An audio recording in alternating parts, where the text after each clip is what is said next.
Hi, everybody. It's Bill Little at the Stratosphere Lounge. As some of you may have heard, are you ready? Yeah. Go.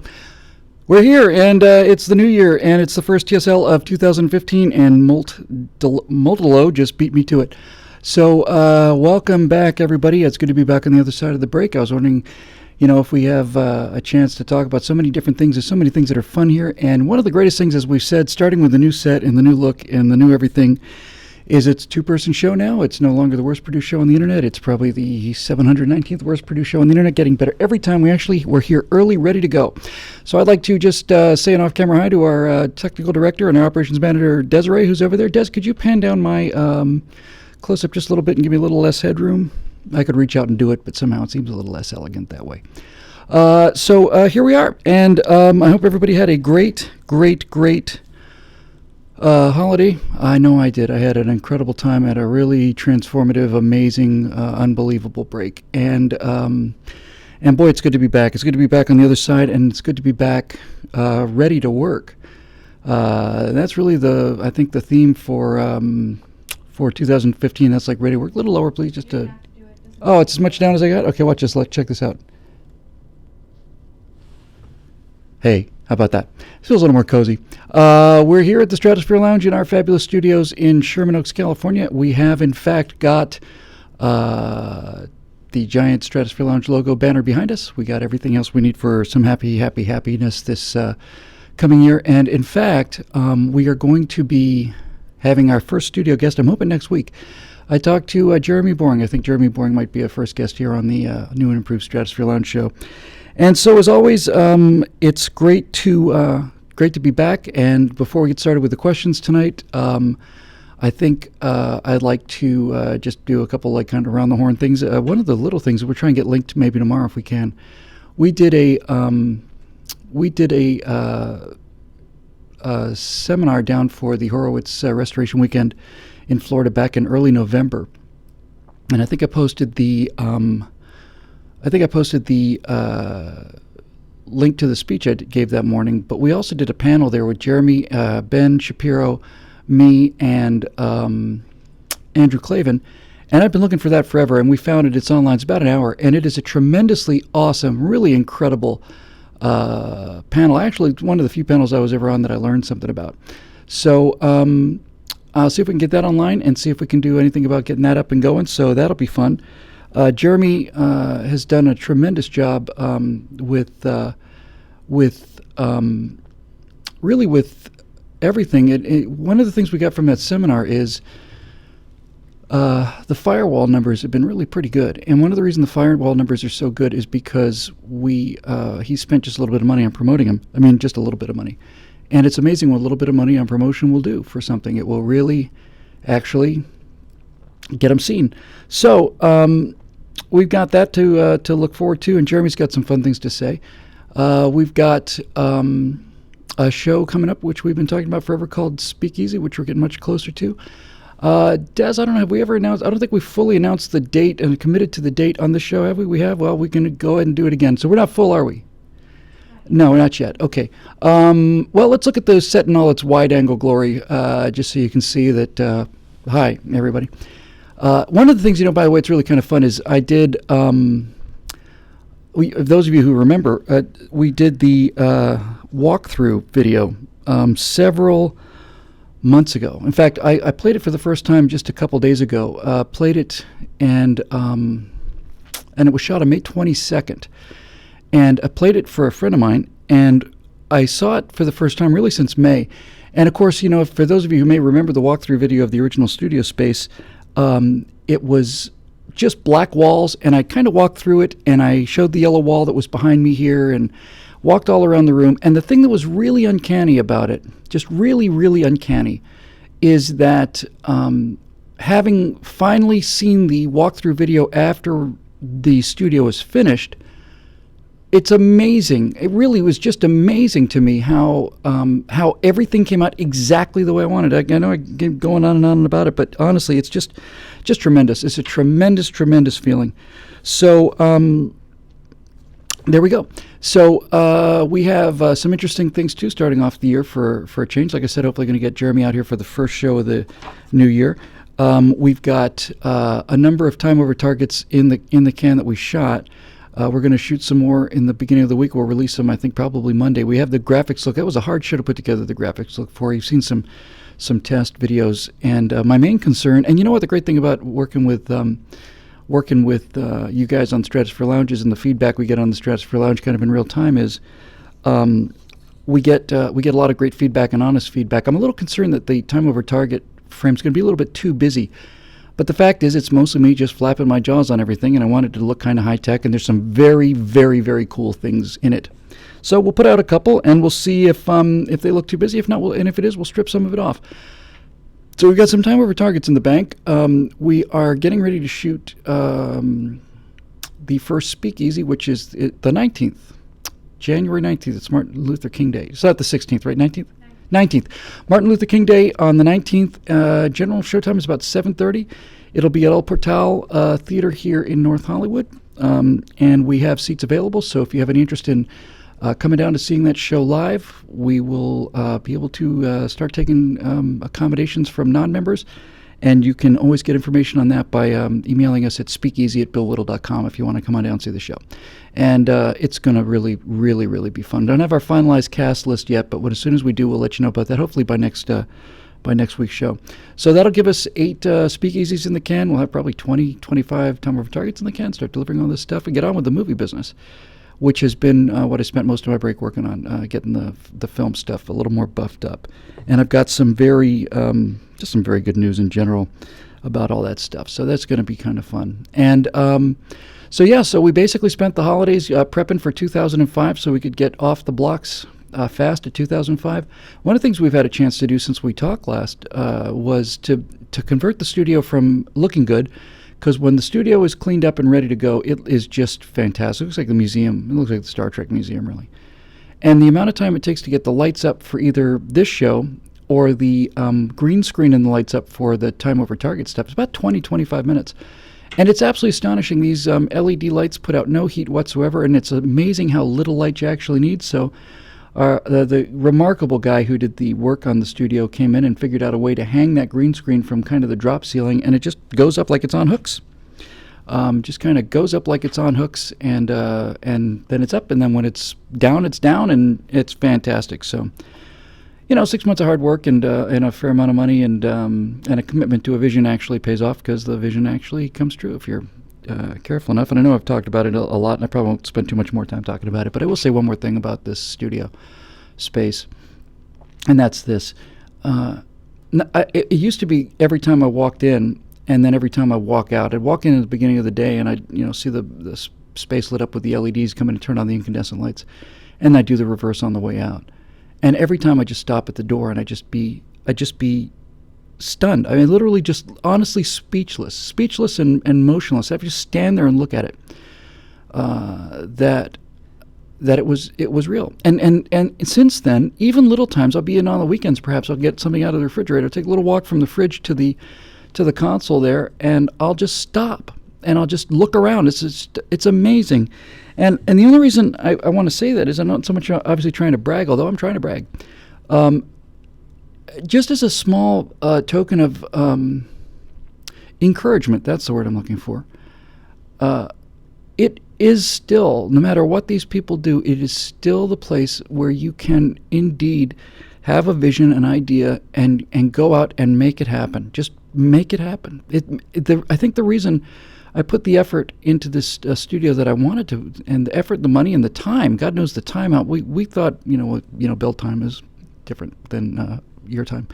But the reason we put so much build time into it was because I just wanted a place where when I came in, it not only gave me the kind of work environment I want for doing both the political work and the entertainment work, I also wanted a place that every time I walked in the door, I wanted some place that would remind me, just really in the most brutally tangible terms possible, just remind me that it's possible. These things can happen. I mean, here I am. I'm a guy who started writing a blog, 10 years ago, 11 years ago, and here I am in this incredible studio. This is the coolest room in this three-dimensional plane. It's the coolest room, and it's the coolest, to me, it's the coolest room on Earth. It's the coolest room on the Earth. Now, I don't want to open up a giant can of worms on this, but I think we talked about it, so I'd like to go ahead and do it before we get started on the questions. And it's always good to have Des here because when I say something and Des is here, then the chance of it actually happening is significantly improved over just when I say it, because then something else will push it out of my way. But we do have a luxurious couch here in the Stratosphere Lounge, and I think we could probably seat comfortably 6, 7, 8, maybe something, no more than 10. Something like that. 7, 8, 9, 10 people in here. We could probably even drag the orange couch in from the other room, Des, if we had to.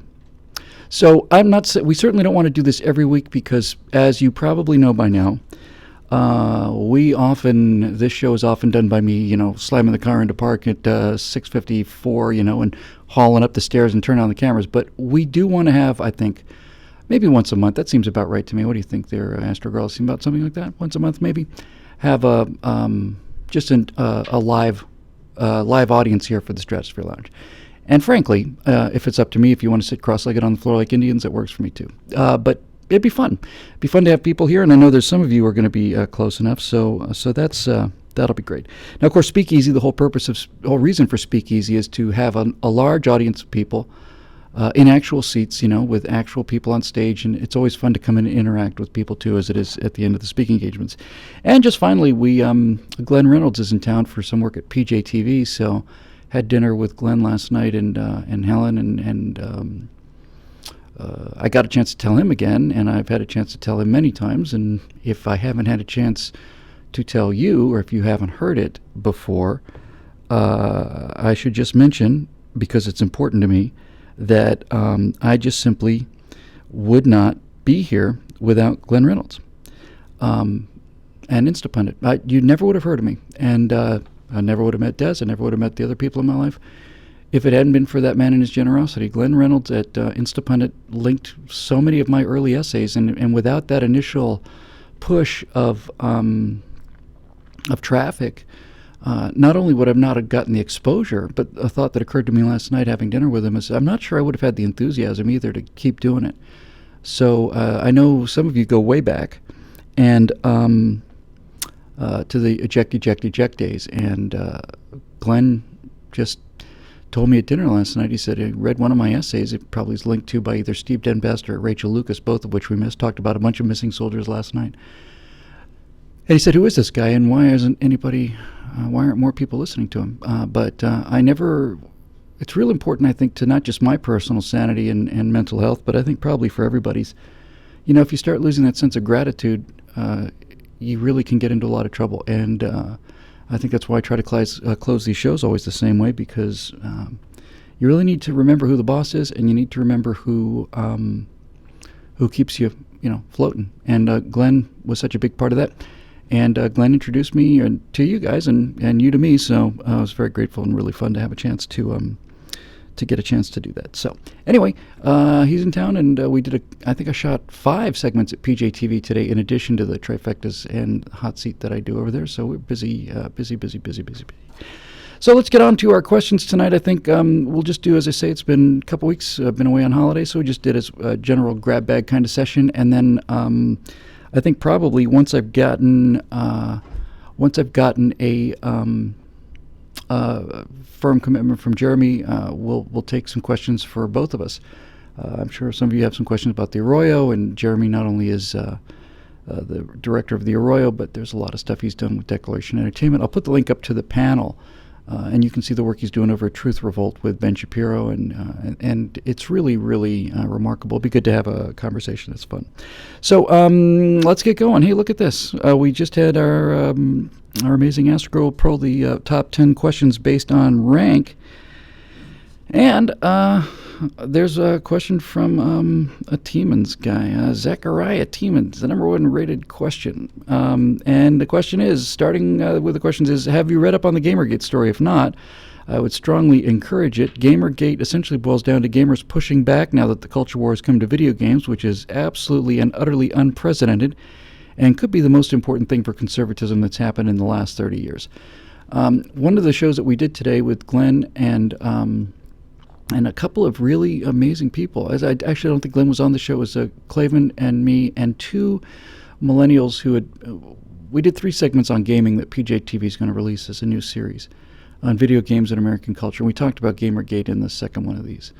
First of all, before I go any further, I have to say something. I've obviously had a lot of, I have a lot of bad things to say about millennials, and a lot of not about them individually, just as a cohort. There's so much I see there that I'm really worried about. But with that said, I just have never met but just nicer people, friendly, really excellent on-camera guests, very animated, very excited. They were really lovely, lovely, lovely people. And we were talking about Gamergate, and apparently everybody's talking about my hair. I don't know if my hair looks much different. It's just, just curled over, doing the kind of heroic kind of. It's highlighted? Yeah, it looks a little highlighted. It's the lighting. Yeah. Oh, well, if this is the kind of reaction I'm going to get from just a little bit of overhead lighting, then I'm going to go do the henna wash, man. I'm going to get the streaks. I want to look like Kato Kalin. I want that kind of, hey, kind of beach dude kind of thing. So actually, what we ended up doing was talking a little bit about Gamergate. So here's the short form in terms of what we took out of that, and it's kind of my position on Gamergate too. I think the big issue about Gamergate, for those of you that don't know, as Zechariah said there in the question, the big issue is what was. Can you socially engineer these games? When you get right down to it, that's really what it comes down to. There was a lot of talk about the fact that feminists and progressives were giving bad reviews to games because they were very male and they were very violent, and they're very pro-American, that kind of thing, and the gamers pushed back. It's really the nutshell of it. So the question we were asking today is, number one, does the kind of misogyny in some of these games, like Grand Theft Auto, does that contribute to real-world violence? And consistently, the answer we got about that was that no, it really doesn't. It doesn't seem to at all. And I think the bigger issue in Gamergate is, when you get down to the guts of what started Gamergate, is video gaming as we understand it a primarily male, primarily conservative activity? And I think the answer is probably yes.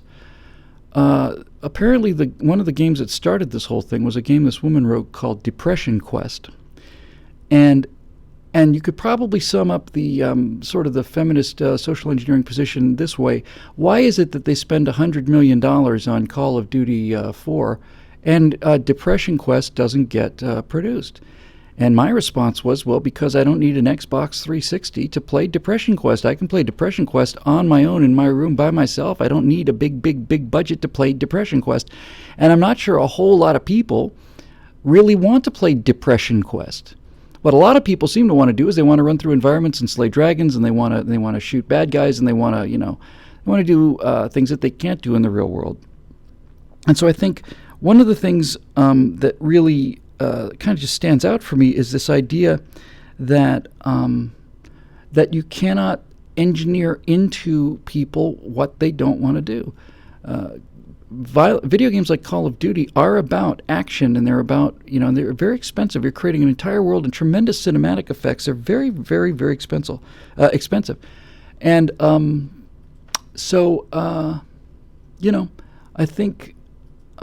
I think the whole Gamergate thing reflects a pushback against being told not only what to do, but how to think. It's the one thing I will say about younger people, mostly gamers are mostly younger, and about millennials and so on is, and it's a very encouraging sign for conservatives in the larger political sense. They don't like being told what to do, and they don't like people messing with their internet, and they don't like people messing with their freedom.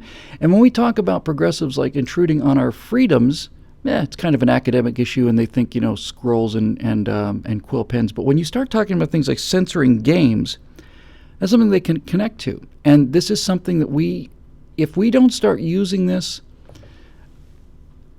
when I say using it, I don't mean manipulating it. I mean, if we don't start highlighting this, then we don't deserve to win elections. If we don't start saying, yes, we agree with you. We think that you should be able to buy whatever games you want to, play whatever games you want to, and not have the government tell you what's working or not working.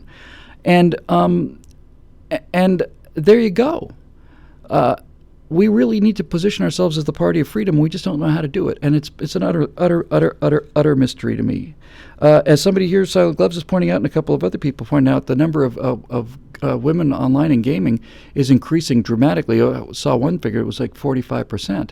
And one of the things we came up with, by the way, that I didn't come up with, but this really neat person named Bonnie Gordon, I think her name was, said was, a lot of girls. And when I say girls, I'm talking about girls and guys, right? A lot of young women, a lot of women like to play some of these games like Call of Duty, but they have a hard time connecting to the game because there are no female characters, and little things like, I don't know why you can't put in a couple of female special ops people in there, and they said, yeah, then we'd love to do it. We'd love to connect to it, and I think that's reasonable.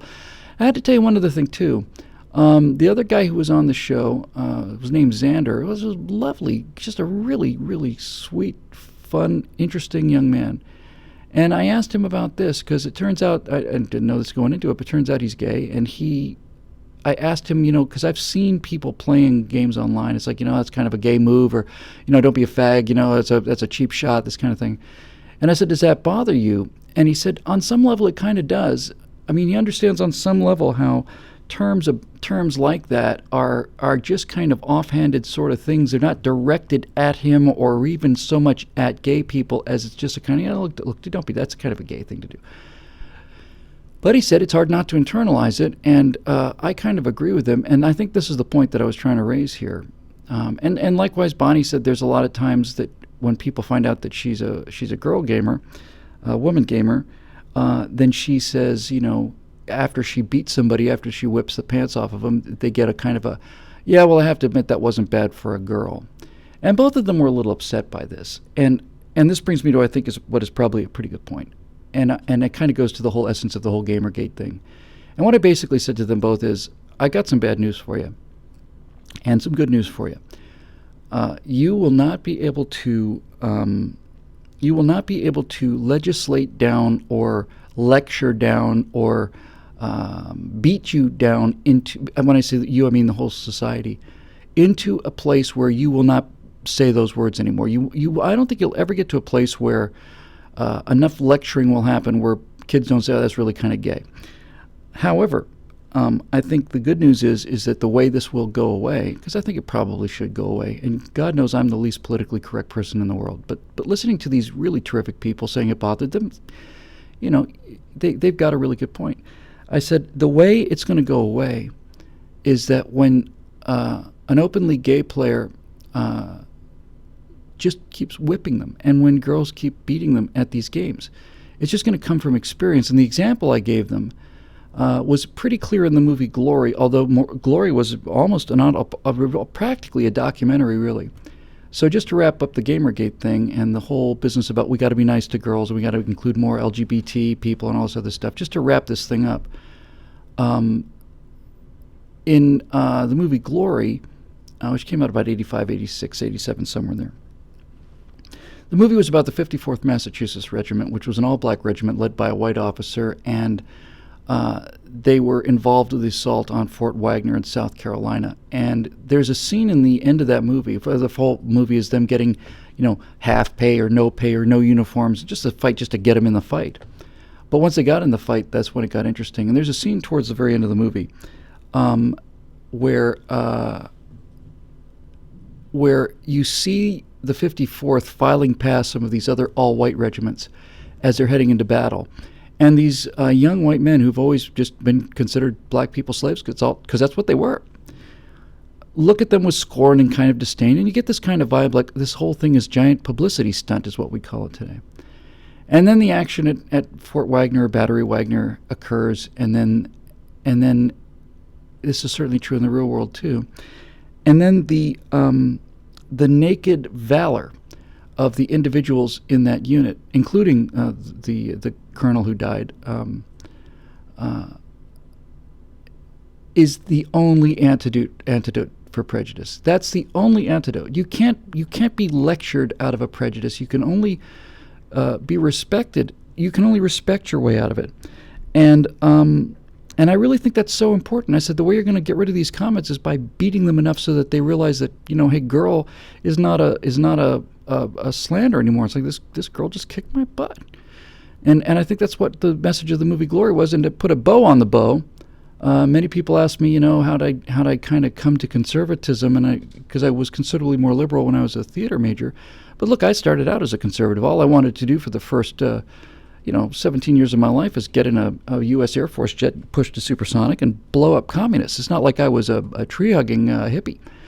But I remember very clearly, right around the time that movie came out, late 80s, I read an article by this guy named George Will in Newsweek magazine. He was talking about this, and he was saying that black leaders said, you've got to give us a victory. You always said, and Will said, if we give you a victory, it's not a victory. And George Will said, the only antidote to prejudice is excellence. And I think that's exactly right. Exactly right. So in any event, that's what I think about Gamergate. I think, number one, it's shameful. It showed the shameful collusion of the media and the social engineers. And it also showed that comes a point where people don't want to be told what to think and how to behave. And I think, on balance, just the fact that the gamers fought back was pretty cool. Our second question, on the other hand, comes from a guy named Zachariah Tiemans. I don't control the rankings here, folks. There is some speculation out there that the Tiemans brothers have some sort of Orca-like software that generates huge numbers of upticks. And we also don't know for a fact, I don't think Dewey does, that, the Tiemans family may consist of 600 or 700 people. There may be like some sort of cult of some kind that generates their own links and their own things. But in any event, the second question in terms of rank also comes from Zachariah Tiemans, which says, what do you think of the common science fiction trope of planetary governments? Do you think it would be possible to have a united Earth or even any other colonized planet? Well, I think the reason you have a united Earth is because usually you have a united Earth as part of a larger federation, right? It's like the Earth is part of the Earth in Star Trek, for example, is part of the Federation. So you can say that Earth is united because Earth is a principality, or maybe it's the capital in the case of the Federation, of other united planets, and that the government is taking its way up there. A lot of times you'll hear about, even that other franchise, what's it called? What's that franchise called, Des, that other thing that's out there? It's the one with the swords that are made out of laser beams or something, Star Wars, that's it, yeah. Even in Star Wars, each planet is treated as a unique unit. So, you've got in Star Wars, you've got Dagobah, and you've got Alderaan, and you've got Tatooine. And it's not a certain planet on Tatooine, although I have to say the Naboo and the whatchamacallit, I can't even remember the names of these things. I don't want to, but in the first of the second trilogy, there was a sense that there were different governments on the same planet. But look, let's just grant you the case, because I'm kind of with you here. The idea of a united Earth government is like the idea of any other united government. It's going to come down to really the culture, right? If you had said to the original colonists when they were founding the United States, and when Rhode Island was fighting tooth and nail against New York, let's say, for limiting the amount of political control in a bicameral, Congress, and all the things that the people of Rhode Island were doing to stop states like the people of New York from dominating their lives. I think if you had told these people, no, this country is going to go from Rhode Island and New York are going to be this much of it. It's going to go all the way to the Pacific Ocean. And there's going to be 320 million people, and there's going to be the Southeast, and there's going to be the Northeast, and there's going to be the Midwesterners, there's going to be the Southwesterners, there's going to be Pacific Coast hippies, you're going to have all this stuff. I think they would have been astonished that anything could be that big and be politically coherent. And so to answer your question, Zechariah, I think really what you're really talking about is, I think the upper limit of a government is the upper limit of the culture. Obviously, right? It's like, as long as you have a common culture, you have a common government.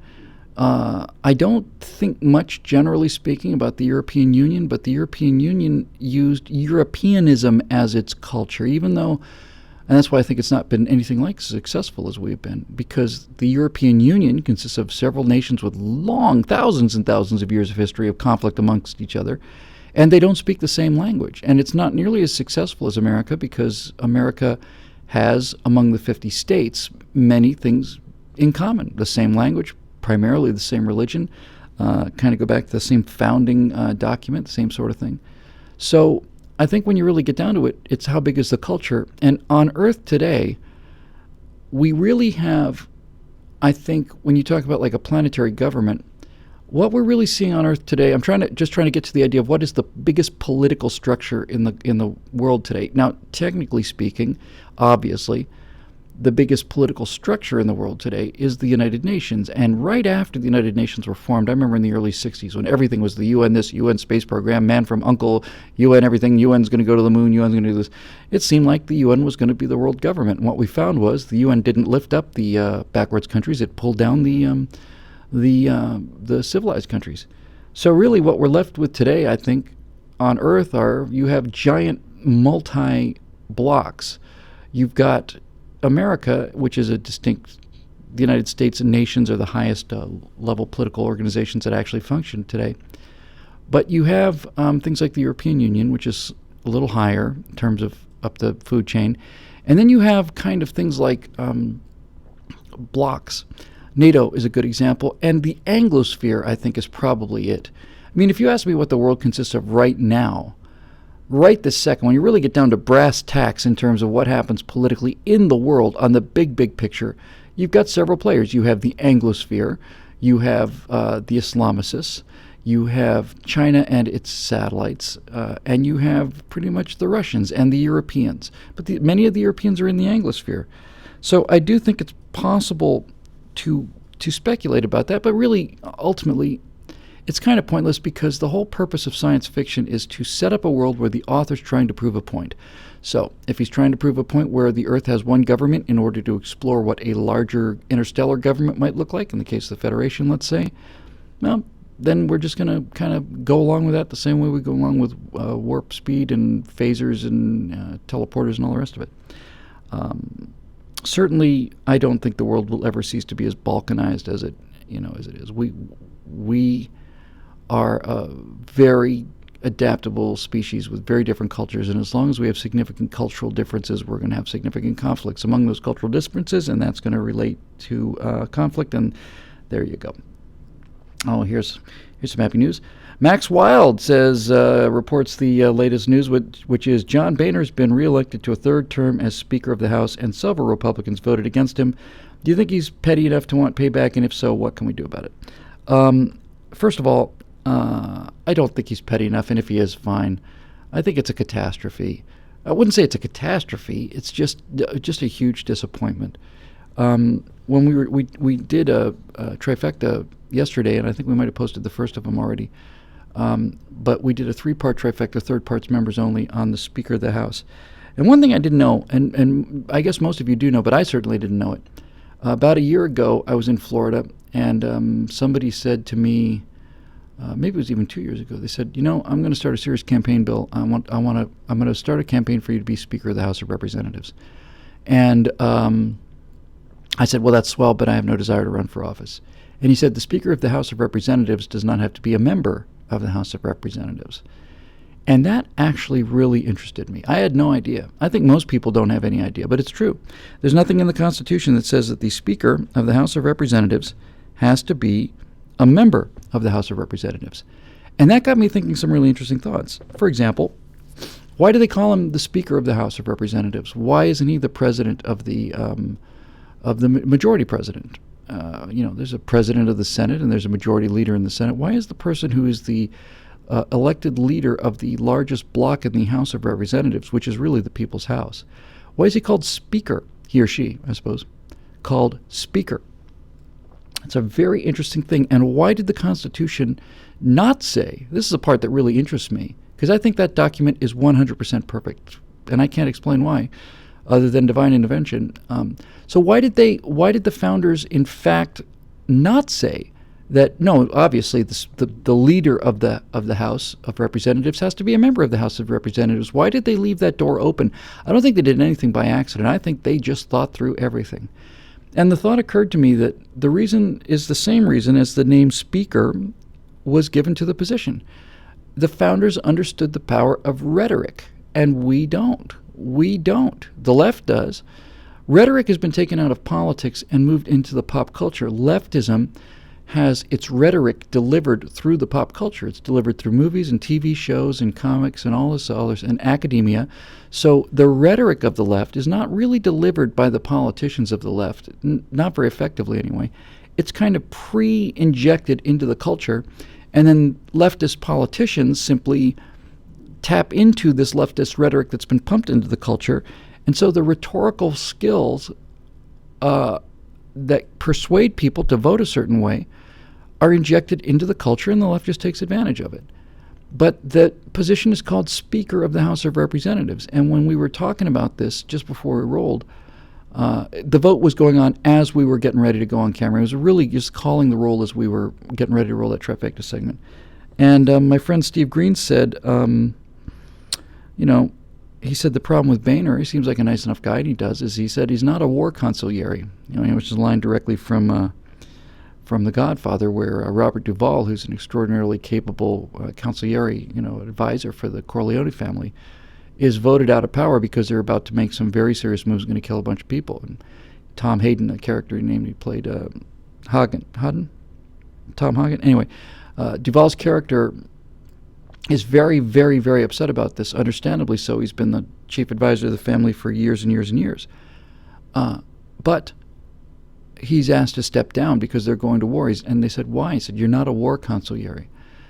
You're not a war general. You're a peacetime consigliere. And there are differences between a peacetime general and a wartime general, and everybody knows it. George Patton is the kind of guy you want to let loose in the south of Germany, and George Patton's not the kind of guy you want to have, doing reviews of, gender-neutral policies in the armed services. So, and by the way, as Winston Smith, Room 101, the greatest screen name of all time, points out, it was also the first speaker was in the Foundation trilogy. It was a term given to the leader of the first Foundation in the Foundation trilogy by Highlight.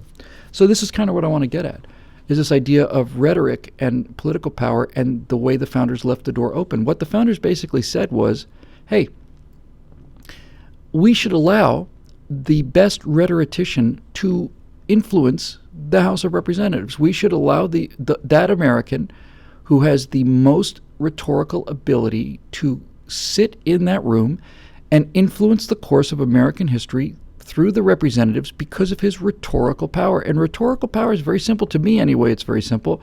It is the ability to persuade people instead of to coerce people. And man, I'll tell you what, that is really what a republic government is supposed to be, right? I mean, we're supposed to be arguing all the time. I've never bought this business about, we need uniformity and we need unanimity and we need, we need all this. No, we're supposed to disagree. And so if we're disagreeing all the time in Congress and arguing back and forth and trying to figure out how this stuff works, then it should in fact be the leading rhetorician who is able to influence the Congress. And I don't know what's so hard about that. I really think that's really cool. So when you get right down to that aspect of it, John Boehner is about the worst choice there is. Can anybody tell me anything memorable that he said? And if you gave him a script that was packed with nothing but memorable lines, would he not just totally just swallow all of it in the delivery? You need a firebrand. And the way the political landscape is set up now, it's like when Democrats are in power, it is a mandate for change, and the American people demand action. But when Republicans are in power, it's time to put aside party politics and provide the American people with the compromise they're looking for. And I just would call that out, and I would make the position of the Republicans the position of freedom. I would just get in front of the American people, because with the Speaker, as Speaker of the House, you can actually get on TV, believe it or not. And I would say, for those of you who may be wondering what this new Republican-led Congress will be like, the House, speaking for the House in any event, is we will be about freedom. And if you want to know how we Republicans are going to vote on any particular issue as it comes up, I can make this very clear for you. If it increases the freedom of Americans, we will vote for it. If it decreases the freedom of Americans, we will vote against it, with one exception, that exception being that there must be an overwhelming, and I mean overwhelming, case made for even the slightest restrictions on American freedom that would have to be really of such remarkable persuasive power that we'd even listen to the argument. Because pretty much as far as day-to-day operation goes, if it's increasing our freedom, we're for it. If it's for decreasing our freedom, we're against it. And anything that we can do to undo some of these restrictions on freedom, such as Obamacare and many of these EPA regulations, we're in favor of those too. And if you get out in front of that, if we get out in front of this idea with, like, what are you guys about? We're about freedom. Well, why are you perceived to be the party of no? We're the party of no when people are trying to take away our freedom, when people are trying to increase our freedom. We're the party of yes. There you go, right? What did that take me? Did it take me 20 seconds to get that out there? Yes. What is the story about the Republican Party, Mr. Speaker of the House? We believe in freedom. We believe in human freedom, and we believe the American people know what to do with their lives better than we do in Congress. So if it increases if it increases American freedom, and if it puts power in the hands of the American people, we're voting for it. If it takes away our freedom and takes power away from the American people and moves it into Washington, we're against it. Any questions? No? Fantastic. That's our position. Thank you very much. And the game would be over. And the game would be over because we wouldn't be talking about all of these procedures and we wouldn't be dicing things and slicing things. I'm all about compromise. Compromise is how it works. You just go in there and you make them take the opposing position. I'm tired of being defined by them. Somebody said to me, they would lay so many traps for you, Bill. Obama would lay so many traps for you. And it's like, he's not going to lay traps for me. I'm going to lay traps for him. I'm going to lay traps for him. I'm going to give him the IRS abolition bill of 2016, the bill that we've just passed through the House and has been passed through the Senate, abolishing the Internal Revenue Service, setting up a situation where you can pay your income tax on a note card the size of a postcard. You can do your taxes, your yearly taxes, you can do in about 10 to 12, 20 minutes tops. I'm going to send that bill to the president, make him veto it. Why? And then I'm going to explain to the American people why. I'm going to ask them, why did the president veto this bill? All we wanted to do was just make paying our... We understand we have to run a government. We have to understand we have to raise some money. We wanted a bill to simplify the Internal Revenue Service where everybody pays something, and you could do your taxes in 5 minutes on the back of a postcard. And the president vetoed it. Why? I don't know. I'm not the president. You might want to ask him. Put him on the defensive. Make him do all the running. Why don't we call the shots for a change? Why don't we pick the battlefield for a change? That's the kind of speaker you need. You need a wartime consigliere who understands that we are in a life and death battle with the forces of tyranny and is not afraid to say that, not afraid to say it, and says it all the time. And when he finds members of his own party voting in favor of decreased freedom, he needs to turn a merciless whip of discipline on that guy. That's what I would do. Moving on, our friend Cheryl Twomey says, it seems like there's no hope anymore. Well, hang in there, Cheryl. There was always hope. Leftists have the culture, they have education in a death-like vice grip, and they have the government, the Boehner cluster fluff, for example. Thank you. I'm beginning to think it's just easier to rejoin the fold and become with Landreau again. I'd keep my friends at least. Is the fight worth it? Really? Of course the fight's worth it, Cheryl. The one thing that you got to keep coming back to is, yes, they have the media. Yes, they have the government. Yes, they have movies. Yes, they have TV. Yes, they have comedy. Yes, they have academia. Yes, they have everything. They have all these things and they're failing. They have all these things and it's a 50-50 country. They've got all of this stuff, and we're not only still in the fight, we just had a tremendous upset, and the American people have had enough of them. We don't have to throw the ball. We don't have to throw a 97-yard touchdown with 4 seconds left on the clock. We have to move the ball 3 yards, and they never win again. I know I keep saying it, but it has to be said. When we get right down to it, Cheryl, the fact of it is that you are absolutely right that they have such incredible power at their fingertips. But the thing that should be so encouraging to you is that they have this kind of power at their fingertips, and we just cleaned their clock. And we cleaned their clock in 2010 when we made it about their policies, and we lost in 08 and 12 when we stopped making it about their policies because we're so afraid to attack Barack Obama because he's black. It's really just that simple. So no, you shouldn't feel despair, and despair is what they want. I know that charge is leveled at both sides, and I know the charge of stupidity is leveled at both sides. I know the charge of, you've got the low information voters. No, you've got the low, blah, blah, blah, blah, blah. No, we believe people should be free to make their own decisions. They believe that elitists in government should make the decisions for you. And if you call them out on that, then they're trapped. If you say to them, we believe the American people know how to spend money better than the federal government does for their own lives, Make them come out and say, no, they don't. We believe the American people should be able to decide what they want to do with themselves, and Washington should be in no position to tell them anything about that. Make them come out and say why I'm wrong. Make them come out and say, no, Washington knows better than you do. You really have to look at it in that respect. I understand the despair. I certainly do. I understand the despair. I understand the depression and the just the weariness of fighting these people. But when you get right down to it, think about it. I mean, they've had all of it. They got their Messiah. They got the unicorn. They got everything they wanted. And, and Champ dropped the ball. He just dropped the ball and continues to drop the ball. People had enough of it. So, no, what we need now is not just they're failing on their own. They would have failed a lot earlier if we hadn't been so good at helping them succeed because we don't know what we're doing. But nevertheless, they dropped the ball, and now we need somebody on our team to pick up the ball. And the problem with our team is we don't understand how simple our message is. We have so little rhetorical intelligence that we don't know how to make this argument. And I make it every day. It's so simple to make. So who knows? Maybe the answer really is, in fact, about getting people from the pop culture.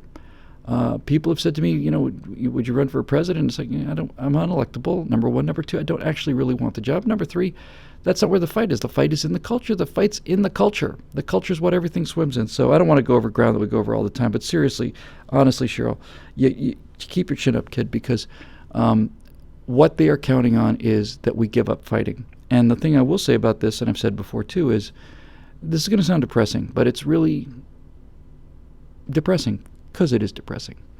It's also true. They can beat us, but we can never beat them. You really have to understand that. You really have to go into this fight understanding that they can win and we never can. And what does that mean? Well, they have entropy on their side, frankly. It's just that simple. It's easier for people to get things for free than it is to convince people to work for things. Easier to give out free candy than it is to sell vegetables. And the bottom line of it is that the future that we want is a future of manicured yards. We want a future of people working hard for themselves and for their own benefit, and we want a world of manicured yards and rose bushes. And if you want a world of civilization and manicured yards and rose bushes and shiny metal, then you have to understand that in order to get those things, you have to get up and you have to mow the lawn, and you have to weed the garden, and you have to paint the metal, and you have to scrape away the rust, because rust never sleeps, and neither does socialism.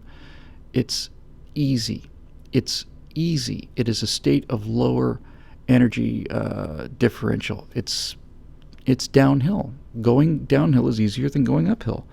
We have to understand that the nature of the way the cards are dealt means that every single day, people like me and people like you have to get up and roll that rock up the hill. And it's exhausting, backbreaking work. It's not something you say trivially. You have to roll a giant boulder up the hill. You sweat and strain and pull your muscles every day. You get it to the top of the hill, and you think, thank God, I've succeeded. I've finally done it. We've won. We won an election. Ronald Reagan is president. Our work is over. No. The next morning when you wake up, the rock's at the bottom of the hill, and you have to roll it up the hill again. And they can let gravity work for them, because gravity, like everything else, is about running downhill. If we truly, genuinely want the world that we want, it's a world that has to be worked on. And this country used to be not afraid to do the hard work. This country was a country that was never afraid to do the hard work. We were never afraid to go out and mow the grass, or at least we had the strength to do it. We had the strength to keep painting. Why are sailors always painting battleships? Why are they always painting ships? Because paint keeps rust away. It takes a lot of work, and a lot of paint. But that's what you do. So, Cheryl, there comes a point, and believe me, I know where you're coming from on this, but I would just, for the sake of the question, just advise you as a friend to try considering it the other way. And rather than looking for where's the happiness in our conservative position, just accept it. I have. Just accept it. And then you get the pride and the clarity of accepting it. And you don't have to be disappointed every day, because you understand that because you understand that it's in the nature of the cards to be disappointed every day. That's the hand, kid.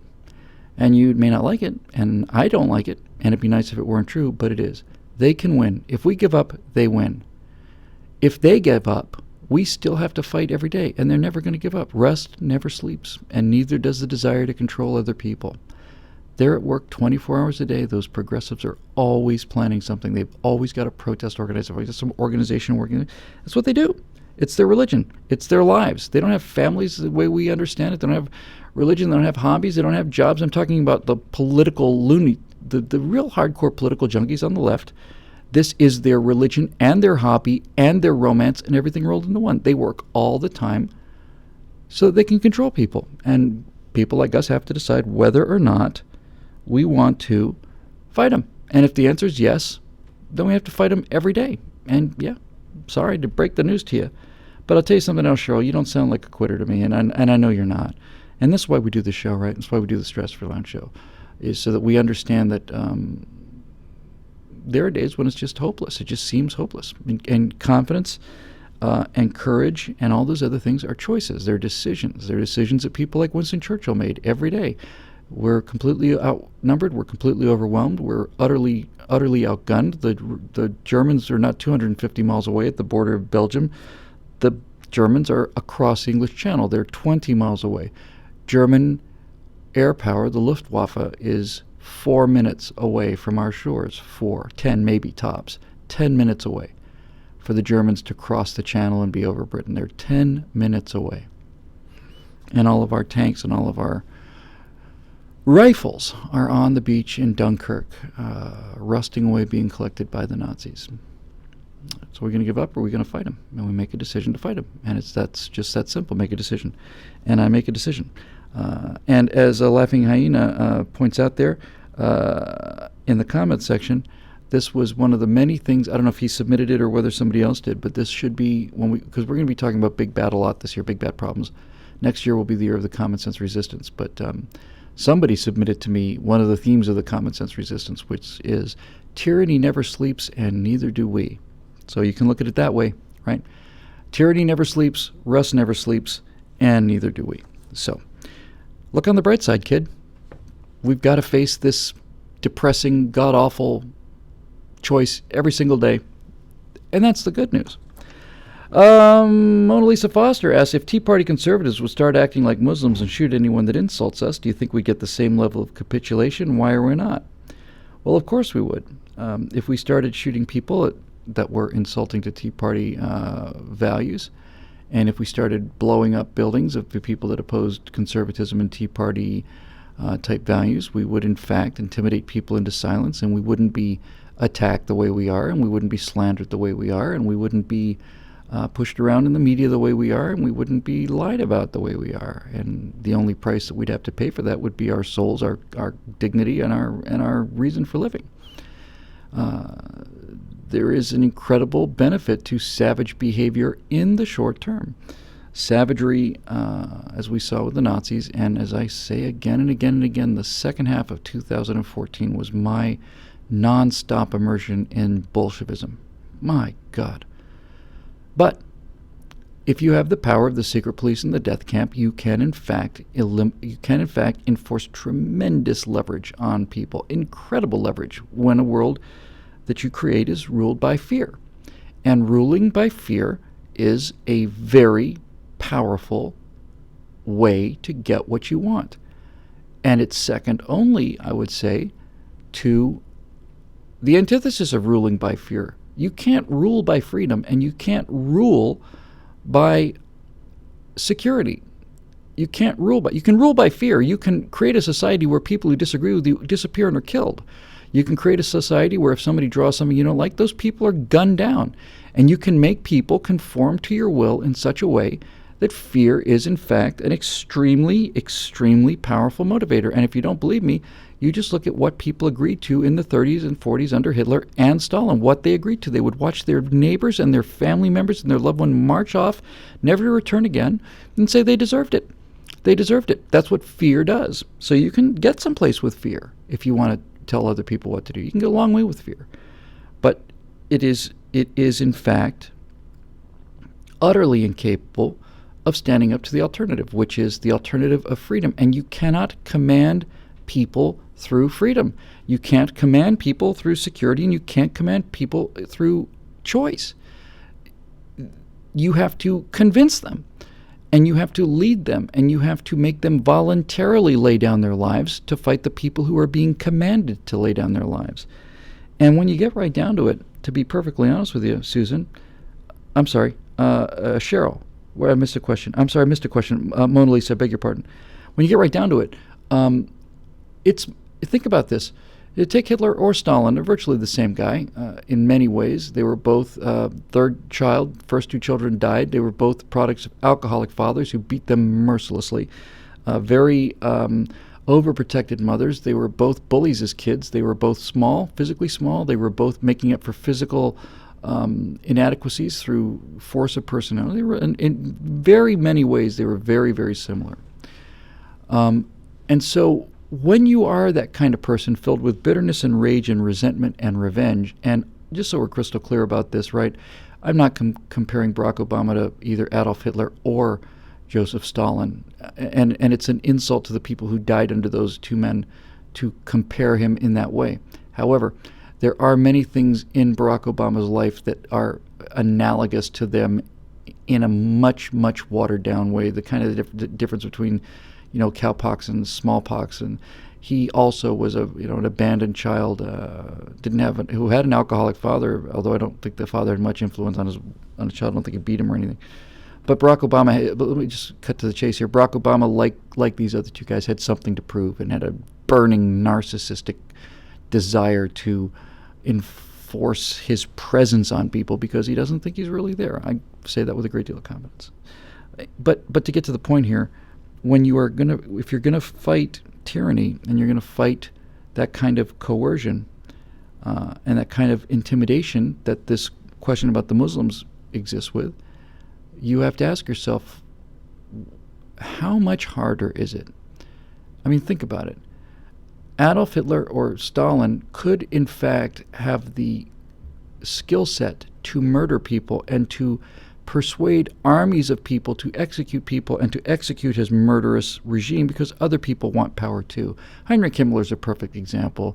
He was a good father, according to many people, and just a nondescript former chicken farmer who became one of the most evil people in history, was responsible, the architect who daily got up to murder millions of people.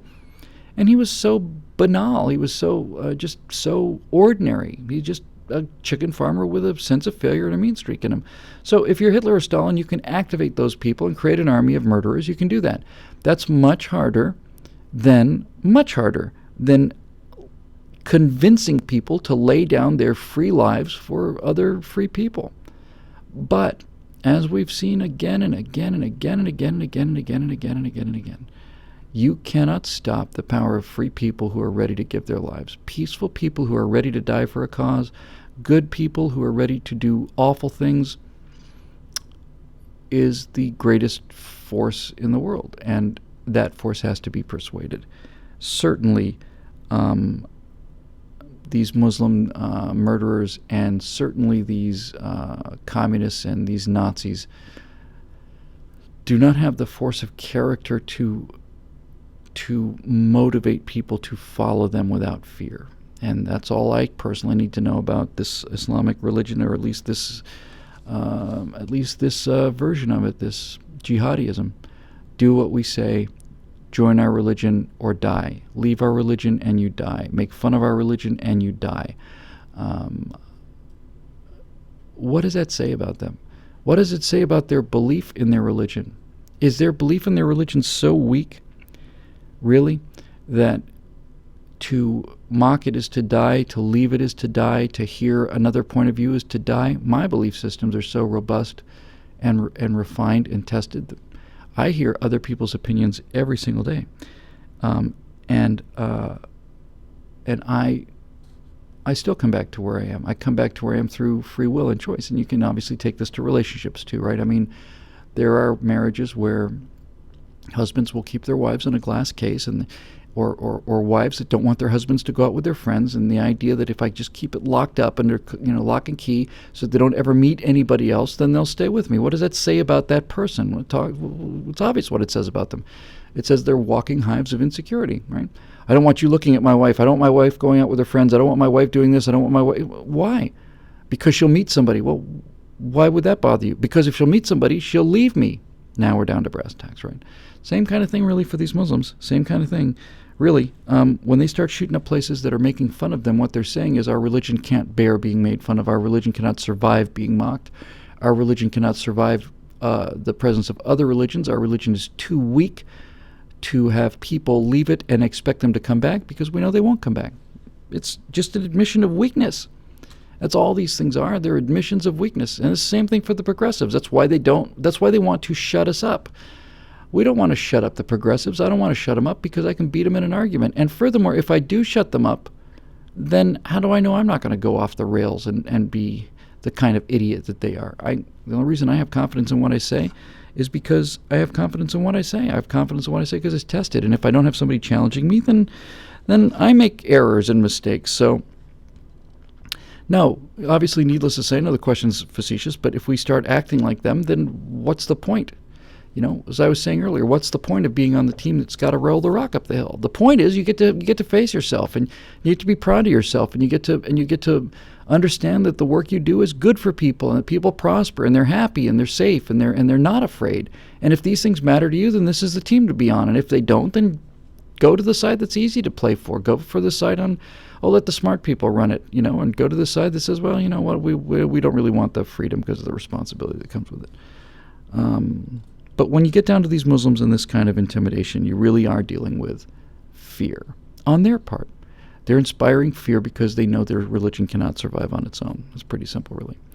I like this question quite a lot from Joshua Tiemens, and he says, is there anything you admire about Russian or Chinese culture? Really glad I got that, because sometimes I talk, so much about threats and problems and stuff that I never get to talk about the stuff that I do admire. And needless to say, yeah, there's a lot that I admire about Russian or Chinese culture. Let's start with Chinese culture because I can probably do more on Russian culture. The first thing I would say I admire about Chinese culture is their work ethic. They work like animals.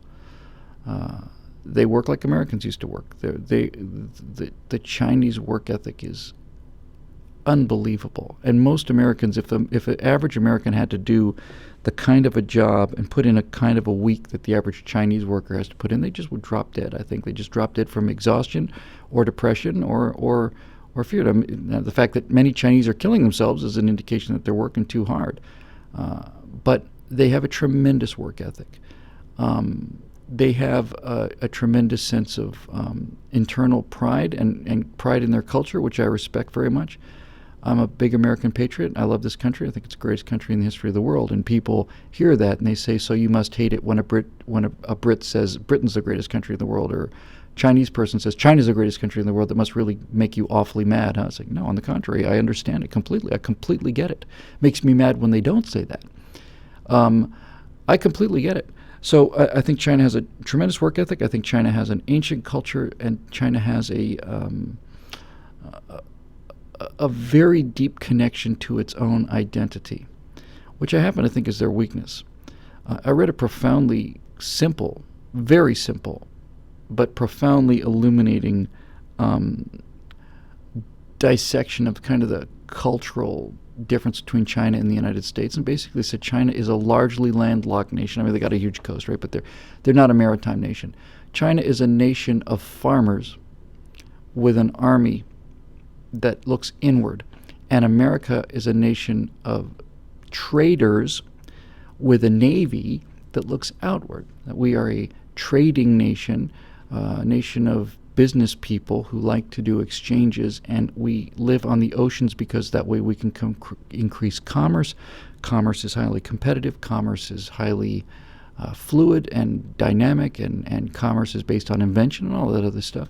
And China is much more on a farming kind of a basis and a much more internal landlocked kind of basis. So that was really profound. I think it's really true. There are many things I admire about Russian culture. I don't admire their alcoholism, and I don't admire their meanness, and I don't admire the brutality of the Russian culture. And there's a lot of it there. You have to say, of course, that so much of the kindness and so much of the decency and so much of the gentleness of Russian culture has simply been taken out and shot or starved to death by first the Tsars and then the Bolsheviks. They just simply murdered all the decent people, and you do that for 4 or 5 generations, you're going to have an effect. I think the thing I like most about Russians to this day is they're very large-souled people.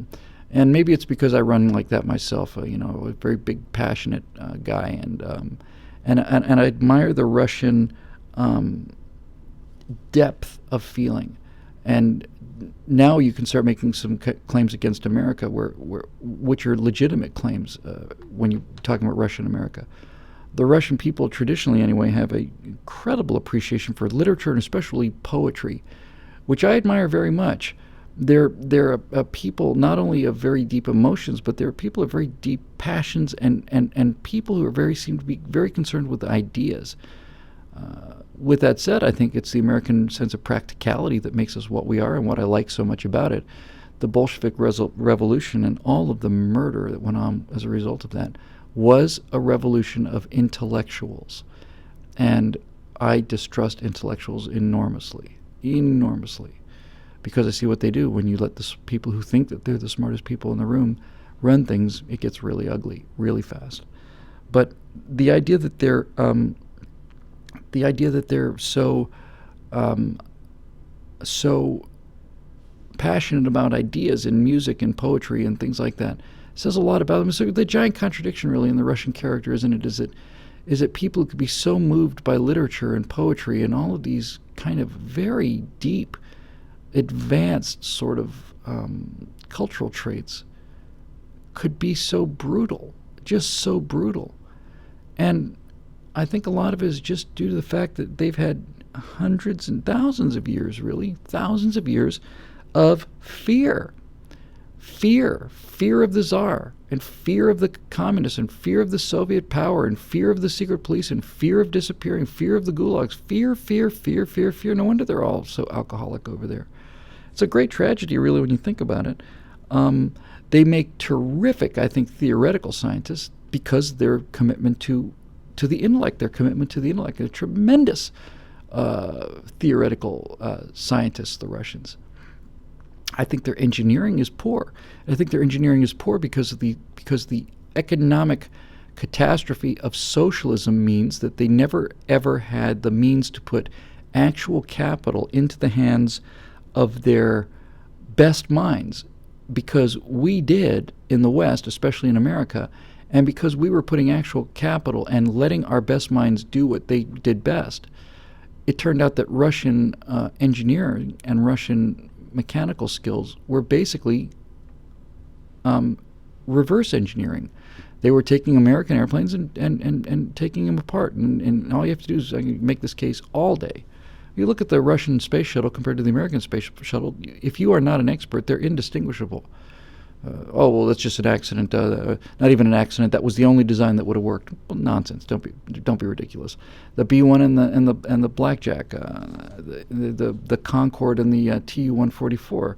The very first case of this, really with the B-29 and was it the Russian B-2, B something or other. Anyway, no, because we allowed money and freedom into the hands of our best brains, we were so far ahead of them in engineering talent that all they could do was break down our stuff and reverse it in order to try to catch up, and I think that crippled them terribly. But I personally like the Russians much better than I like the Chinese, just personal taste, as a general rule. And just to get this out on the table, I like the Japanese far better than I like the Russians, and I'm speaking in as general terms as you can get now. And I think that if this question had been what do I admire about Japanese culture, I could go on and on and on and on and on. I think the Japanese culture is so superior to the Chinese culture in so many ways. There's so much. There's a great deal that I don't like about Asian culture in general, but the counterbalancing aspects of Japanese culture to me are so much higher than they are of Chinese culture. And now that I've managed to offend everybody, let's just go on, and I think maybe we'll do, what are you time? We may do one more, maybe two more, and then we'll call it a night. Our friend Walter Almeida says, a camera on every police officer Ineffective idea, violation of privacy, fiscally irresponsible, or a boon to liberty. Well, we'll do one more. We'll do that last question too, Des, after this. First of all, it's not an ineffective idea, and it's not fiscally irresponsible, because when we talk about the total money necessary to put a webcam like this one on every police officer, something like that, is not a significant expense compared to what we are spending money on for nothing. So let's deal with the two issues that really matter about putting a video camera on every policeman: violation of privacy or a boon to liberty. The violation of privacy issue about having the police having video cameras on them, in my opinion, gets resolved at a level above the video camera, and that level becomes the probable cause level. What I'm saying here is that presumably we should be free to be interfered with from police at all, video cameras on them or not. We should not have to excuse me, so sorry. I'm not sure I ever sneezed on the Stratosphere Lounge show before in 100 episodes, but there we go. First time for everything. I think that really, when it comes down to the invasion of privacy aspect, we're protected by the Fourth Amendment and things, other things like that. In other words, if a policeman's going to put a video camera in my face, he has to have a good reason for stopping my car in the first place. So the invasion of privacy thing, I'm not too worried about. Now, we're not talking about surveillance cameras. That's a different story. The question specifically dealt with a camera on an officer. So if a camera is on an officer and the officer has an interaction with me, presumably he has to have a reasonable, probable cause to interact with me and interrupt my going about my business in the first place. So the invasion of privacy issue there doesn't bother me that much. Now let's talk about the boon to liberty. I don't know if it's necessarily a boon to liberty, but I think it is a boon to justice. I've often had this thought: what if there was a 100% reliable truth detector? 100%, absolutely infallible truth detector. Did you murder your wife? No. Liar. We don't have those, and a polygraph isn't one of those, and all of these things are trying to triangulate that. But think about that for a minute now. If you had a 100% accurate truth detector, then there would really be no need for trials anymore, right? You wouldn't need a trial by jury anymore. It would simply go away, because you would simply ask the person, did you do this, yes or no? I did not. Ding, ding, ding. Well, it turns out they're telling the truth. Go free. Did you do this? No. Bah. Yes, you did. So when you get right down to it, that is offensive to us on a lot of levels. It's certainly offensive to me, the idea that we would lose the right of trial by jury, but the right of trial by jury is simply there to try to ascertain the truth and to assume that since we won't know whether you did it or not, then we have to assume that you didn't, because we would like to be treated that way ourselves. The presumption of innocence is critical to our system of government, and the burden of proof has to be on the prosecution. But if there was a machine, an infallible lie detector that was never wrong, you wouldn't need a jury trial anymore, because you would simply ask the perpetrator, did you commit this crime? And they would tell you yes or no, and we'd know. Now, that may seem a little creepy and a little weird, but ultimately, is it? If we tend to distrust the machine, right? But if it were infallible, we would in fact have justice, wouldn't we? We wouldn't have anybody who was guilty getting away with it, and we wouldn't have anybody who was innocent paying for it. And so that's kind of where I come with this thing on this, as far as the police wearing videos, is that yes, if that cop in Ferguson had been wearing a video, then we never would have heard of Michael Brown, because he rushed the police officer and tried to kill him. And, so yes, I think a police officer wearing a camera there would have been a very good thing. And yes, people think, I'm just like knee-jerk reflexively on the side of the police on this. I'm not. I'm on the side of truth. I'm on the side of honesty and justice. If it had occurred the way they said it had occurred, and the policeman had been wearing a camera, and it turned out that Michael Brown had put his hands in the air and been shot dead in cold blood by a police officer, then we would have a case for murder against the police officer. And isn't this what we want, right? We want justice. We want actual justice. We want actual, genuine justice. My personal belief is that the vast majority, the vast majority of police officers are honorable men and women who do an incredibly difficult job in real time under unbelievable circumstances that not only put them physically at risk, but really over time really probably destroys their souls on some level, really. I don't know how it wouldn't. So if every police officer had a camera on them, then we would be able to, as a society, look at this camera and make decisions based on what actually happened. Did this guy shoot Michael Brown to death? He did. Was he justified? Well, if this large man is running at me and I'm issuing warnings and he's coming to get me and he's trying to get my gun, then you bet, in my opinion, he absolutely had justifiable cause. Some cases are a little more dicey. Some cases, if every cop was wearing a camera, you will find cases in that haystack where the policeman shot a person who either wasn't armed or who was not making an attack, but it appeared that he was. And then you can actually sit down in a room of people and go back to a jury trial and say, look at the video. Was this justified or not? All I think that police having, I personally think that police wearing cameras protects the police far more than it endangers the police. I think it protects them. I think it protects their actions. And personally, I think one of the greatest things that ever happened in this country was Cops, the show Cops. I was, when I had free time, I was addicted to that show. I couldn't stop watching it. And when I had the free time, which was several years ago, that's all I did was watch Cops. It was on every night, and I used to love it. I still love it when I just haven't had a chance to see it. The reason I think Cops was so important was because policemen, have a very cynical attitude towards criminals. They have a very cynical attitude towards criminals because they deal with them every day.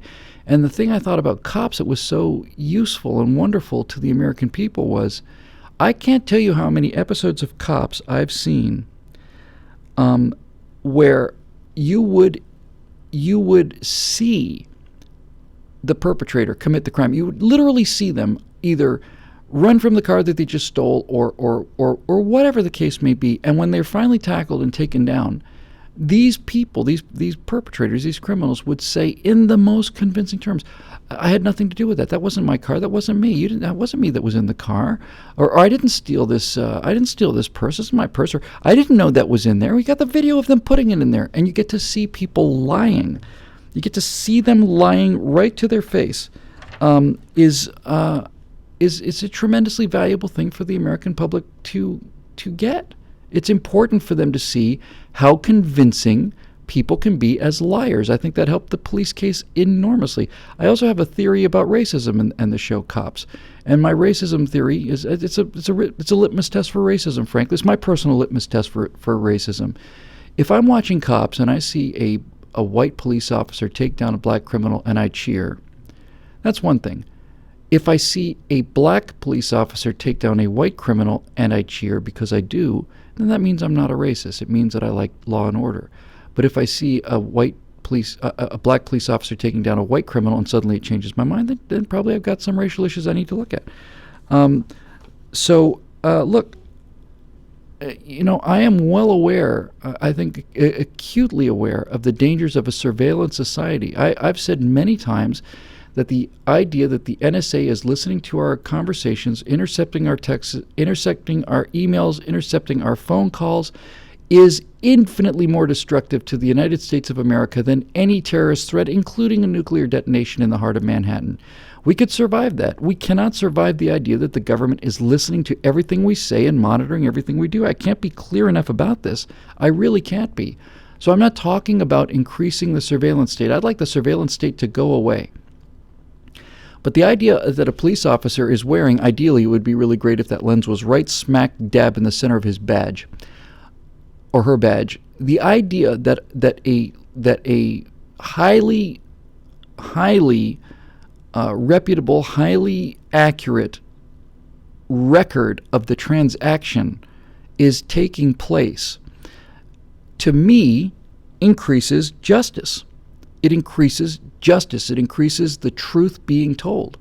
And as long as that intrusion is not increased in our lives, as long as the presence of video cameras doesn't mean we get stopped more, or that these kind of things increase any kind of infringe more upon our lives and our freedoms. I don't see where the downside is. And the fact of the matter is, there are in fact some bad cops out there, and if every cop is wearing a video camera, there are often cases where the public is right. These cops, some cops, are really awful bad people, and the video will prove that too. So yeah, there was a fair amount of controversy about putting kids being able to tape some of the things that goes on in university classrooms, because when you tape some of these professors and some of the things they're saying is absolutely astonishing, really. So look, I am as strong a defender of the right to privacy and the presumption of being left alone and secure in our papers and property as anybody out there. And it takes a lot for me to argue in favor of increasing surveillance of any kind. But the fact of the matter is, once the policeman has engaged you in any meaningful level, we have already presumably got protections for those in place in the form of the Fourth Amendment and probable cause and all the rest. And as long as we enforce those things, then I think simply the presence of a video camera is the presence of an unassailable witness. It doesn't mean it's 100%, but it is a big, compelling witness.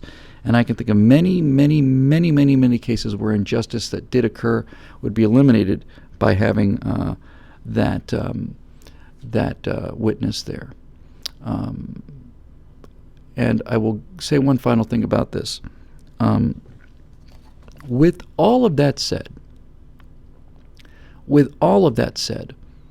I think the idea that the policeman would be monitored while he's in the bathroom or getting something to eat at night. I mean, that's where the actual mechanics of this has to work out. In my space video, my Aurora movie, I gave this quite a bit of thought. You would want Mission Control to have cameras everywhere in the spaceship, and you'd want them to have the ability to see what's going on in any interior space on that vehicle. And at the same time, as I was trying to hash this out, at the same time, you would not want your crew to think that while they're sleeping or while they're brushing their teeth or while they're in the shower that they're on camera. How do you square these things?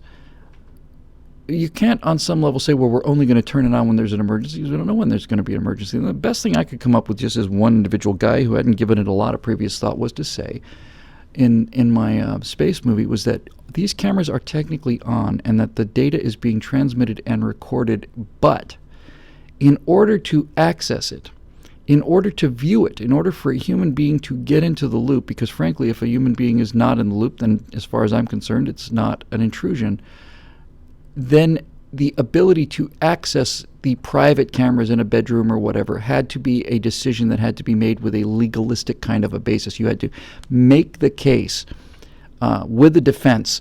You had to make the case that we are going to now open this vault of recorded data because the lives of the crew are at stake or some other kind of major emergency came up. And that's the best compromise I can come up with on that. So I think that I would apply that same thing to policemen. I think you would basically be able to say that video evidence, while it may be recorded all the time, can only be applied to transactions that occur in the line of duty for policemen, and that they don't affect things like, what may happen to them while they're actually on the clock but not engaged in transactions that these video cameras would be there for. Just a weird little thing, and I know it sounds a little odd, but it's something you learn the hard way. And I learned it the hard way at PJTV when I first started there. We wore wireless lavalier mics. You get a little radio transmitter that goes on the back of your hip. And the reason I can walk around on the afterburner stage is because I've got a little microphone and I've got a little transmitter that is hooked up, and it goes to the booth, and that's how they record my voice. Well, as it turns out, these things have a fair amount of range, and if you don't turn them off and you go down to the bathroom, then everybody in the control room can hear everything that's going on, and you make that mistake one time. Once you do that, hopefully a decent sound guy will tell you you might want to remember in the future, Bill, that you need to turn that off. Now, he had the decency to pot the mics down in the control room. But there you go. it's like everything else these days. Some of the stuff is easy, some of the stuff is not easy, and when it comes right down to it, that's my position. And if somebody's got a better argument to make, I'll change my mind. And so finally, let's just do the last one, and we'll call it a night here. It'll be a 90-minute one, or 90, hour and a half, maybe a little more.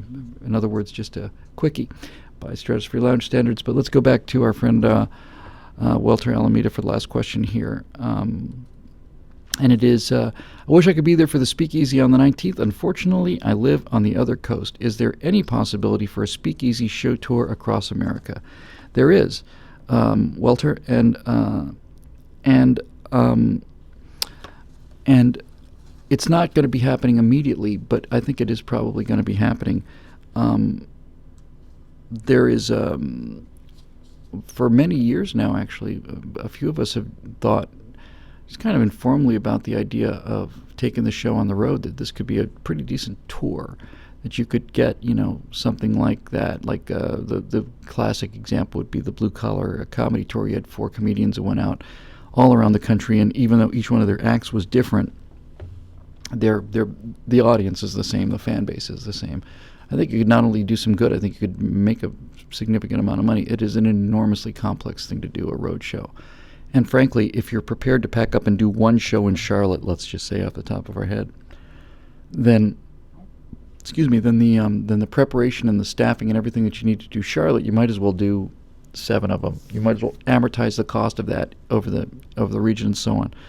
So yes, I think it's a possibility. I will tell you with utter confidence, it's not a priority, I'm sad to say, but I would love to take the show on the road. And the show on the road doesn't have to be as complicated. Speakeasy is not a terribly complicated show. It's a couch, it's a couple chairs, and it's some lights, and it's mics. That's really it. And the whole idea is the interaction. So our first show on the 19th is going to be, in some ways, we're certainly going to crackle. I mean, we're going to get 8 segments out of it. And I think the physical interaction will be pretty close to where we want to be downstream. But it is also on some level going to be a tech rehearsal. We're going to be working with camera people we've never worked with before. We're going to be working in a space we've never worked with before. Be working live, which will be a challenge. So there's a lot about that first Speakeasy that's going to feel like a tech rehearsal. It's not a rehearsal. We're taking it very seriously, and we're certainly not spending less money on it than we expect to spend on number 2. But the realities of show business being what they are, and me having been in show business for 35 years now on and off. And this is not news for any of you people out there either. You have to learn how to do things. And if you look at the first season of The Simpsons, for example, it doesn't look like the 3rd season of The Simpsons. And this is true for virtually every show. It's true for every show that's successful. You have to kind of find the show. And you come into the show with what you want to do and what you think is going to work. And some of the things that you think are going to work don't work. And some of the things that you never expected suddenly appear and work fantastically. So I think the fun thing about the show that starts on the 19th will be it'll be the basement. It'll be the foundation. It'll be the beginning of what the show is going to be if it continues, and I have no doubt that it will continue. It is in fact a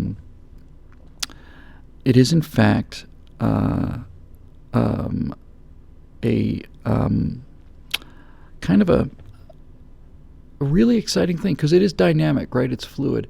That's the thing about a live show. I've had a chance to talk with several friends of mine who have been actors, and I had a remarkable discussion with somebody who I like very, very, very, very much. Was tremendous insight into this whole thing, and this applies to musicians as well as to actors, and it applies to speakers. It applies to guys like me. Doing public speaking. So I had this conversation, and basically went like this. When you've got a hot audience, there's no question, and if you've never been in an audience, so some of you out there are actual performers, but if you've never had the experience of being in a hot room where there's a hot audience and the energy level just goes crazy. Certainly musicians will tell you it doesn't mean you're in a particularly big venue. It doesn't mean it's in a particularly great neighborhood. Sometimes you just have a hot audience.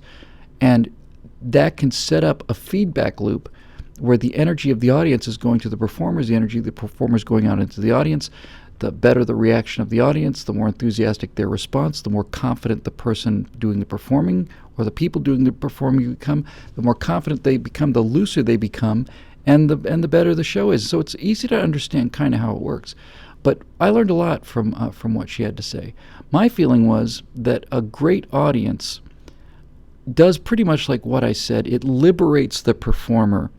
It liberates them to the point where, since they're getting such great feedback from the crowd, they're able to take risks that they wouldn't have taken otherwise. They're able to play around, and they can be more playful, more confident. Increases their confidence level, and increases their looseness and their fluidity, and opens up the channel from inside them out to the crowd. That was my position. Her position was very different, and I think she's right.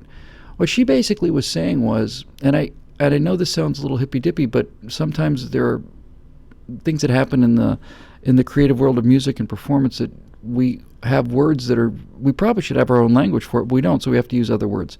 And one of the words that gets so badly beaten up and misused in this society today is energy. But nevertheless, it is a form of emotional energy. That's really about the only word for it. Certainly the best word I know of.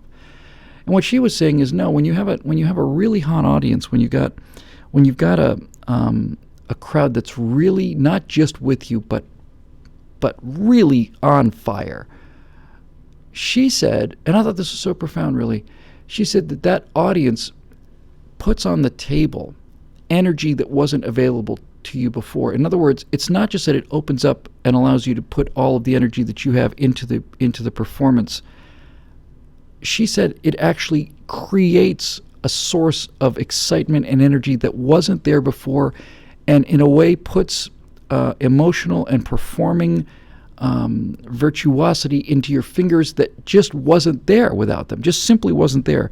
That they were putting energy onto the table and into the room for the performers to use that was more than the sum total of what those people had, even under ideal situation. And I gave that serious thought, and I think she's absolutely right. That's certainly been my experience. And strangely enough, I know a lot of you out there, especially long-term viewers of the show and the rest of the work, know that I worked in the Miami Planetarium for many years, 20 years, and that's where I started speaking in public. I just started doing star lectures to 320 people in a dark room for an hour, just ad-libbing, talking about, the stars and the planets off the top of my head to large numbers of people in the dark. But one of the things that I had the most fun with was, I was still pretty young. I was probably not much more than 15, 16, 17. And we started doing laser shows at night in the planetarium. That's when people still went out to planetariums, and we would do like a Pink Floyd laser show or whatever laser show, and these would not only sell out, they would be, we had 360 seats, I want to say, or 320 seats in that planetarium at the beginning. And we not only sold all the seats, but we sold floor space for people to lie down on the floor and just look up and see these laser shows. But the point I'm trying to make here is this: these laser shows were live. They were performed by live performers. It wasn't a computer-driven show. It was genuinely people playing with mechanical pots, and they were riffing. The show was never the same twice. They would riff with lasers.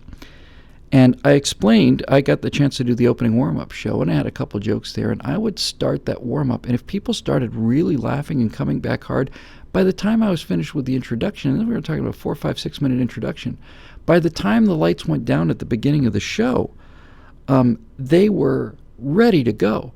And when you really got people pumped, these laser artists were so excited. They were so excited to get into that show that they were already taking risks that they wouldn't have taken otherwise, and doing weird things that ended up got a huge reaction, and so on and so on and so on. And so the whole idea of the live show is so important. And I know the question was, will we be doing them elsewhere? I don't know whether we will or not. I certainly think we will be doing them elsewhere someday. But the ability to come down, when we were talking about doing the show, and I first had the idea for a show where, and basically I can sum up Speakeasy in one sentence, it's a show where you get to see pundits talk politics the way we talk politics to each other. And that's very different than the way we talk politics when we're on camera. We talk politics the same way, sports announcers talk politics to each other talk football to each other differently than the way they do it on camera. And I thought it'd be interesting to see that behind the scenes. And very quickly, once I had that idea, I realized we have to do this in front of a live audience, because if we don't, it's going to just be a discussion. What I think is unique about Speakeasy and what I'm looking forward to achieving with Speakeasy is a sort of an odd combination of the kind of private and intimate sort of conversations that we have with each other, amplified by the energy of an enthusiastic audience. I think that's going to be a tremendous success. It's either that or going to be a catastrophic failure, but I don't think that failure's in the cards at all. I think it's going to be out of the park success. So if you're one of those people hearing about it the first time, we will be doing a live show. It'll be about an hour of questions from the audience. We'll take 4 questions from the audience, and then we'll do a 15, 20-minute intermission. We'll come back. We'll do a second hour of 4 questions from the audience of about 12 to 15 minutes each. It's going to be on Monday, January 9th, 2015 at the El Portal Theater in North Hollywood, California. And if you would like to be there, we would love to have you. Members get in free. I don't know if we've got the ticket price established for non-members yet, but we're just about to. We're getting the contract locked down. And if you have a question about wanting to be there, you can send it to Speakeasy at billwhittle.com. And lovely Astro Girl Desiree Gabrielle, who's made the show so much more professional than it was with just me sitting there before, will take your name down, and we'll start allocating some seats, and we'll see you all down there. And one of the things that I made a condition of it with the guests is that when we're done, we are not going to be, escorted off the premises as we often are. We're going to come out in the crowd, and we're going to say hi, shake hands, and get some pictures taken, and get a chance to listen to people. It's my favorite part of doing the speaking engagements is not the speaking, it's the stuff afterwards. It's nice, so nice to meet all of you. It's so nice to interact with all of you. It's so nice to hear what you have to say. It's so nice to hear the feedback, and needless to say, the compliments and all the other stuff. But yeah, this is something that we're all going to do together. And I don't mean just the pundits and the audience. This is something that we're all in it together. We're all just people who love this country. That's the one thing we have in common. We love the country, and we love the ideas that it's founded on. And I think it'd be a real pleasure to meet as many of you as we can. So if you're in the area, can be in the area, are willing to make some small travel arrangements to be in the area, the first one's on the January 19th. That's a Monday. And then we will let you know when the second one is, based on how much money it costs and how we'll get more efficient as time goes on. But we'd love to have you there. I certainly would. And certainly great to see Strata Loungers out there. When I'm out on the road and I run into people who are there during the eject days, that's even better. It's astonishing to me, really. Coming off of the thing with Glenn Reynolds last night, also astonishing to me. So we'll close the way we always close. To thank you very much for your support and your patience and your tremendous generosity to me and to the staff here. And we've had discussions about bringing on an extra person to help with the post-production on intern kind of basis. I think we got somebody in mind for that, perhaps. And we've got the green screen up, and the work, the members-only work is actually not only being promised now, it's actually like in the can or about to get in the can. We've signed contracts. We're going to be there that day, so hopefully you'll be there too.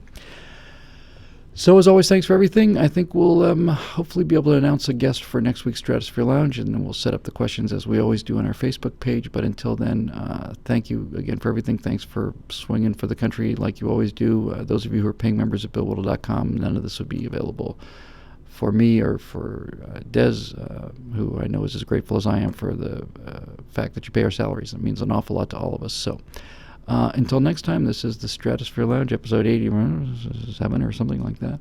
That in itself is remarkable. And I hope you had as good a holiday as I did, and I hope you're as ready to roll up your sleeves for 2015 as I am. We are, by this point, we should have had nuclear-powered sports cars and jetpacks and bases on the moon. And the fact that we don't doesn't mean that we can't. It just means we're behind schedule. We got to get to work. So this will be the year of digging in and getting to work. Thanks for joining us. Thanks for being a part of all of this. Certainly, thank you for all the support and kindness you've given me. And I guess we'll see you next week. Have a good night now. Bye-bye.